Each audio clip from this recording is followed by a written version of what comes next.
Good day, class. My name is Julius Dudu.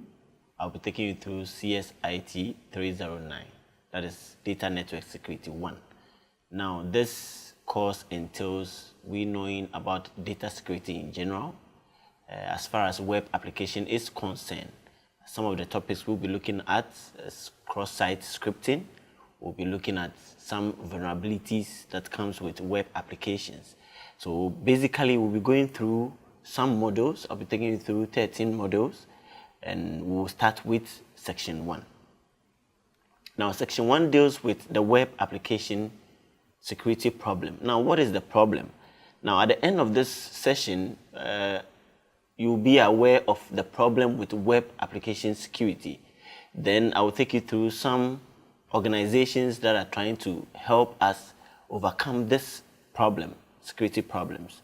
So we'll look at first the web application security problem. What is the problem? Now we need to understand what web application is. Now we have a typical desktop.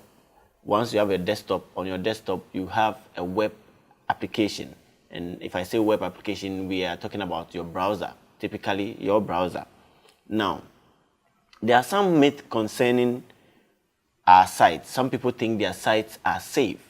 You ask the network experts or you ask the security experts, they will tell you that, oh, we have firewalls in place. We have, our port is secured. We have a secure shell interface. But how secure are these applications? Now, despite you are using these technologies, there are some, for instance, one may say that he's using the firewall, but your port 80, port 443, they might be open. So despite a lot is being put into security, there are some little vulnerabilities that are associated with our site. And that is where intruders, hackers get the opportunity to invade into our site. It might interest you to know that a lot of money is being spent. Okay, a lot of money is being spent on just the networking of our infrastructures, but little attention is paid to security. 75% of all attacks on information security are directed to our web application layer. You know, we have 7 layers, so we are talking about the 7th one, the application layer. Okay, so that contributes to 2/3, and that's huge. Meanwhile, only 10% or 10% dollars, in terms of dollars, is spent on security. So you can see the vast difference. Now, what can happen when our application is not secured? So we are talking about losing sensitive data. There's sensitive data leakages. Somebody can, we call that identity theft, can be impersonated. Somebody will pretend to be you, meanwhile you are not the person. Content modification. Assuming Kofi wants to send money to Ama through a particular bank. So Kofi sends, let's say, an email address, or sends an email and says that, okay, Kofi, I want to send 50,000 to Ama. Meanwhile, there's a third person that intercepts that message and changes Ama's name to another name. Your content has been modified. So these are some of the security threats or security problems that we face. Another one is an application shuts down. Your site becomes unavailable, and anytime you try to access, you don't get access to your site. People can also remotely log into your system. And these are all security problems that can happen.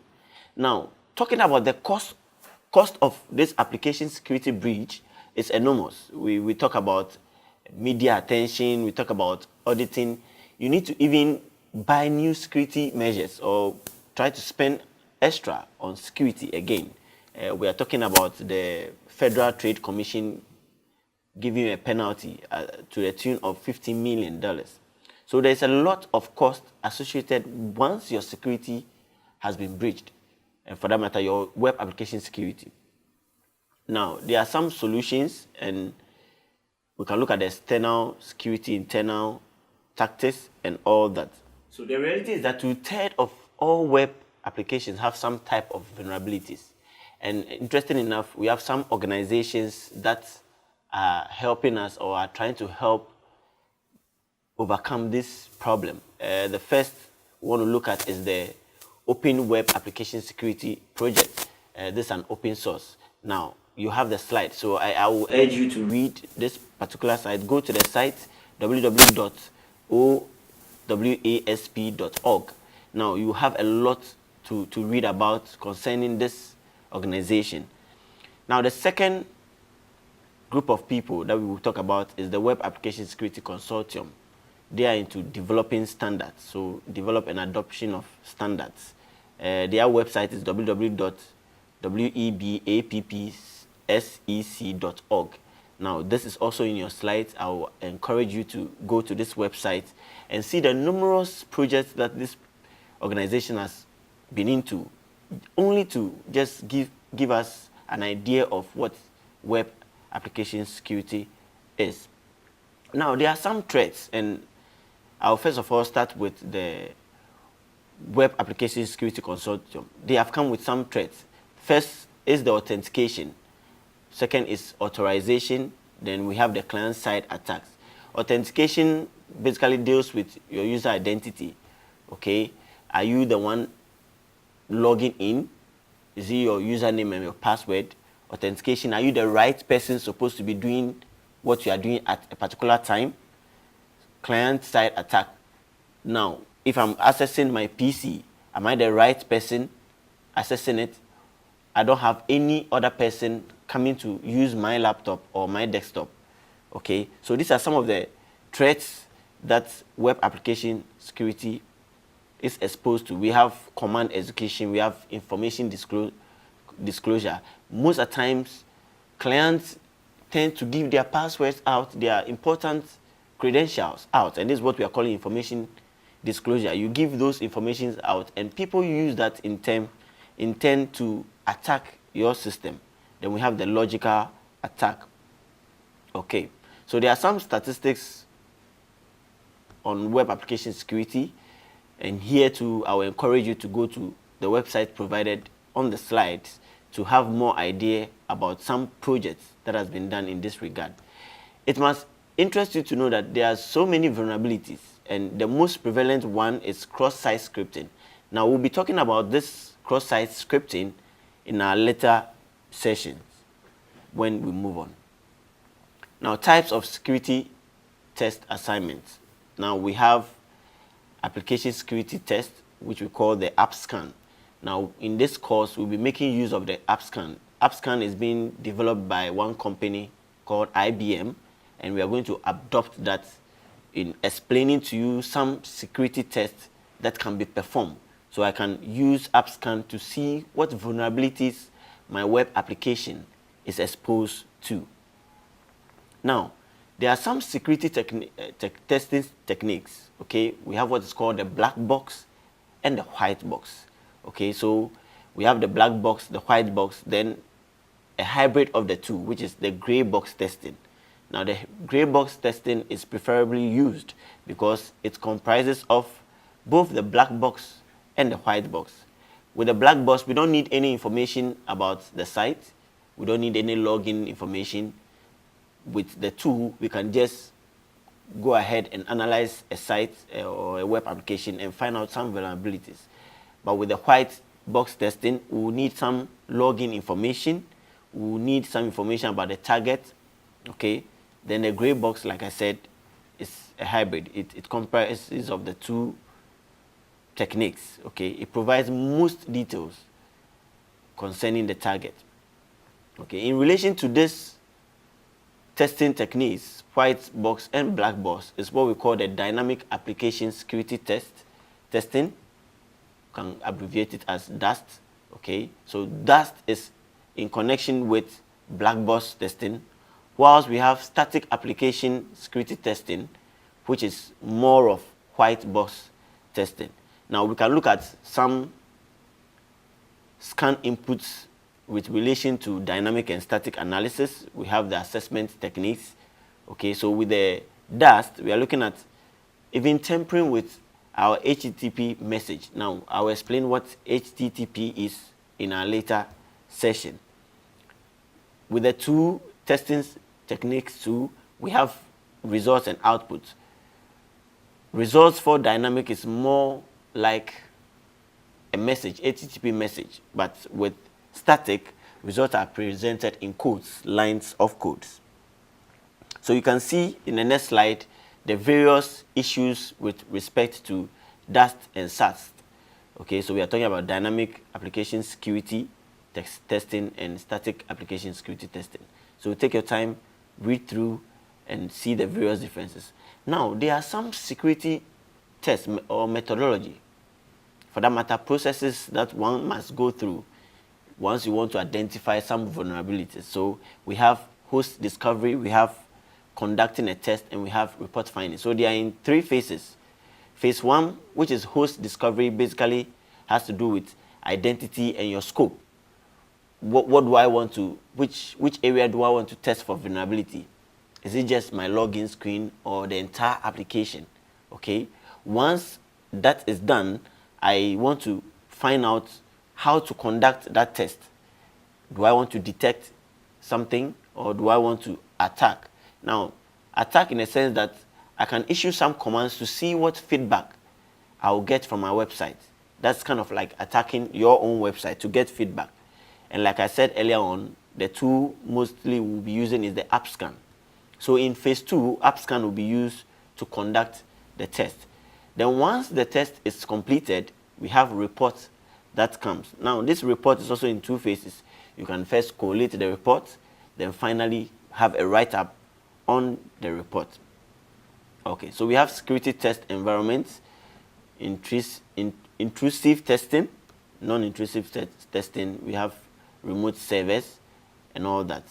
Okay, now there are attacks and penetration tests, and I will also urge you to take your time to read. We have about almost 10 of such attacks and penetrations. Just read on them. Now, what are some typical reports or findings that result once the test is performed? We have inadequate or poor input control. We have information disclosure. These are some of the findings that can come out once your test is being performed. You can also know some non-standard encryption. So probably your website, you have implemented some encryption techniques, okay? But are they the best techniques? Are they the best techniques? So once the test is performed, the assessment can come as to whether this encryption technique is standard or non-standard. We have improper password policies. Some people just build websites, and where you're supposed to enter your username and password is just plain text. So once this goes into the system, anybody at all can hack into your system or hack into your web application and have this information, which is not good. Okay, so we have insufficient database configuration and we have insufficient web server configurations. So in your next slide, we'll see some vulnerabilities which AppScan or which come as a result of findings from AppScan. Okay. Now there are some challenges facing security testers. Take your time and go through each of them. They are simple to understand. Now we want to look at some real life issues. The first is reflective cross-site scripting. Now AppScan has been used to test some number of sites, and for cross-site scripting we can say that the vulnerability is medium. So that's 7.7 out of 10. You take your time to read some of the vulnerability reports that comes with cross-site scripting. So we have the next one, phishing, also through cross-site scripting, and this has a high vulnerability of 8.3 out of 10. That's quite huge. We have email spam relay, which has a vulnerability high, 8.5. Then we have password policy control, which also has a medium vulnerability rating of 5.5. Then we have SQL command execution. We will later see in our course or in some modules what SQL injection is, and that records very high vulnerability of 9.2 out of 10. Okay, then we have the credit card details not encrypted. Some people have their credit cards not encrypted, and we are saying that These also serves as vulnerabilities, and we have as high as 8.1 out of 10. Then we have the manual tested hidden directories, which also has to do with hidden directories. We are talking about password files. Some people would prefer to put their passwords in maybe text formats and still put them in their PCs or put them in their emails. Once these emails are hacked, those passwords become vulnerable. And we are talking about 8.2 out of 10 of vulnerability. In this session, we have learned some myth concerning application security. The fact that we have firewalls doesn't guarantee that our sites are secured. They are not enough. We've come to realize that the reality is that 75% of all attacks are directed to our web applications. And there's a thin line between our website and our web application. Now, we've also established the fact that there are some organizations that are trying to help in us securing our web application. We are talking about the OAPs and we are talking about the Web Application Security Consortiums. So these two groups, like I said, go back to the website, visit them, read some projects that they are embarking on, and that will inform or give you more details concerning security, web application security. So this brings us to the end of our first session. I'll see you in the next session.